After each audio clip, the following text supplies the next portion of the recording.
Hey guys, good morning. Welcome back to our channel, the Eaton Squad. My name is Addie. So on today's video is a Bureau of Immigration travel advisory on the must-have travel documents to be able to enter the Philippines. This is the updated guidelines, details coming right up.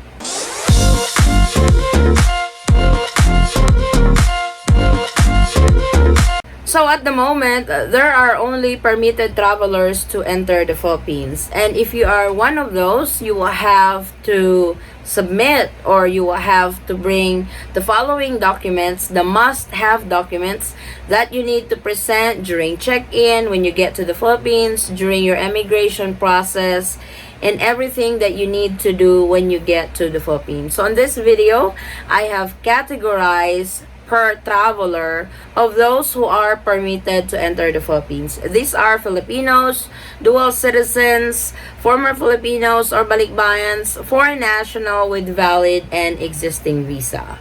So, let's get started with the first category, which are Filipino citizens. So, for Filipino citizens, these are green card holders or permanent residents of a particular country, as well as dual citizens. Dual citizens, these are Filipinos who have naturalized abroad and applied for the retention of their dual citizenship, which is their Filipino citizenship. So, what documents you guys need to prepare? First is your valid Philippine passport.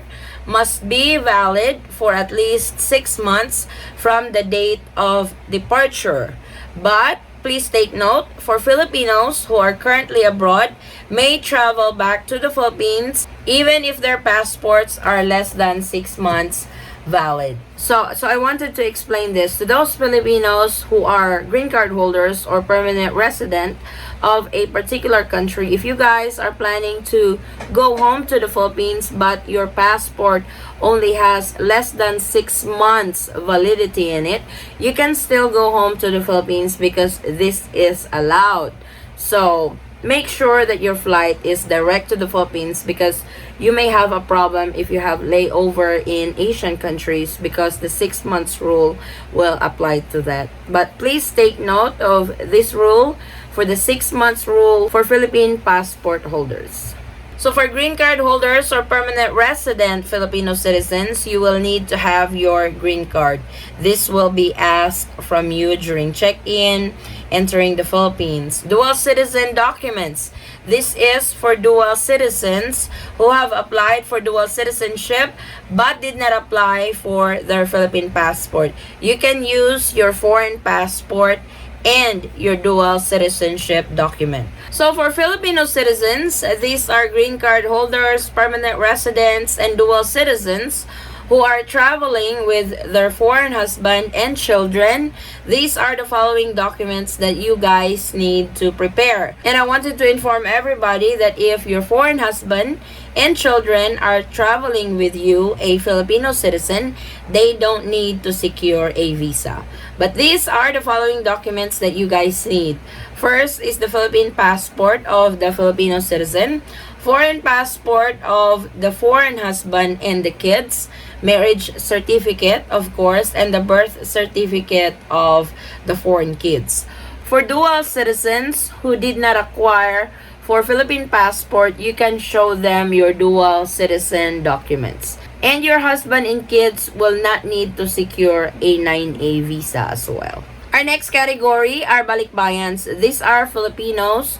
These are Filipinos who went abroad, have naturalized abroad, but did not apply for dual citizenship. You guys are still allowed to enter the Philippines with the following must-have documents to present when you are traveling this time.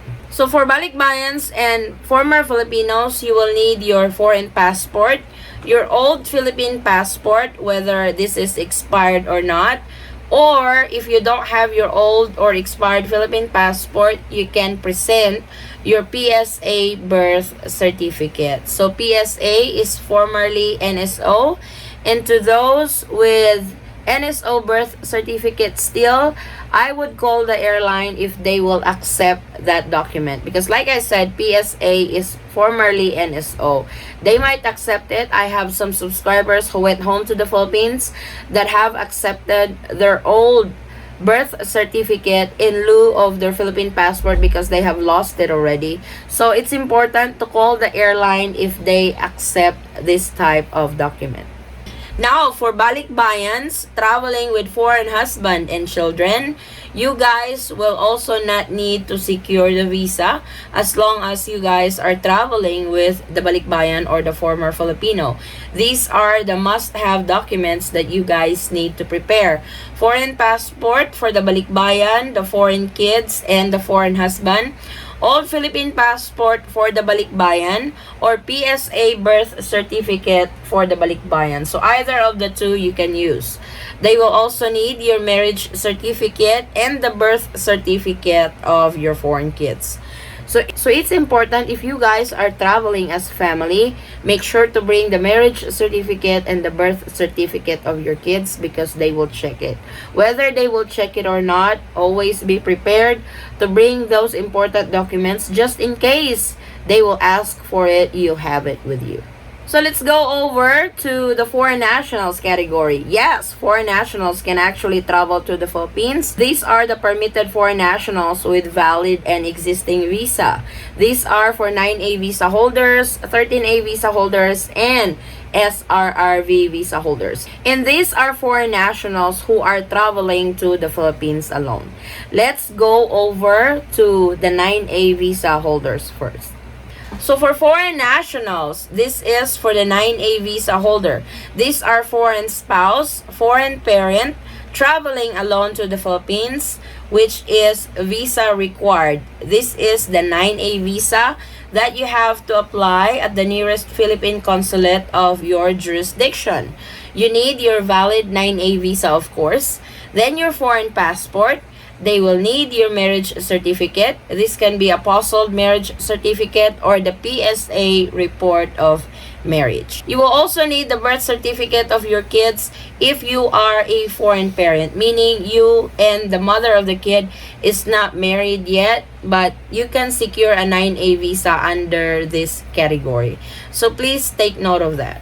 For 13A visa holder, you will need the following document, the valid visa. Yes, you heard it right. As a 13A visa holder or a resident of the Philippines, your passport actually has a stamp that you are a resident of the Philippines. This is your valid visa. So it's important you have that. And of course, your foreign passport, your marriage certificate, proving that you have affiliation to a Filipino national, because in order to secure a 13A, you have to be married to a Filipino national. So for the marriage certificate, it could be an apostilled marriage certificate or the PSA report of marriage or the marriage certificate abroad.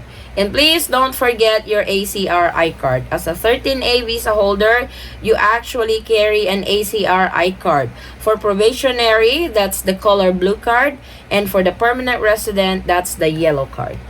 In the last category, for foreign nationals who are allowed to enter the Philippines this time are SRRV visa holder. SRRV is a special retirees resident visa. This is a type of visa that you don't need to have a affiliation to a Filipino national, but this require a certain deposits to the bank and able to secure it. So for SRRV visa holder, you will need your SRRV card, of course, and your foreign passport. So this is our comprehensive guide for the must-have travel documents to be able to enter the Philippines for permitted travelers this time. So I hope you guys can use this video as your reference if you are one of those permitted travelers who are allowed to enter the Philippines. These are the must-have documents that you have to have with you so you may be allowed entry into the Philippines. I wanted to give you guys a heads up that airlines are very strict when it comes to documentation. If you don't have that one document that they need, they will not allow you to board the aircraft. So it's important that you guys have to prepare these documents and bring them with you That way, when they ask for it, you have it, and it won't cause any chaos during your flights to the Philippines. So this is our quick documentation guide for permitted travelers to the Philippines. Thank you guys so much for watching. Please like and share this video with your friends and family. And if you have questions with regards to this video or any concerns, any inquiries to any of our travel related videos in our channel, please comment it down below and I will get back to you as soon as I can. Or you can direct message me in our Facebook page and Instagram, same handle, the Eaton Squad. And I would like to say thank you to those who have subscribed to our channel. And if you haven't subscribed yet, please consider subscribing. And don't forget to hit that notification bell so you will be notified on updates like this. I hope to see you guys on our next travel update. Stay safe, stay healthy, and God bless everyone. Bye.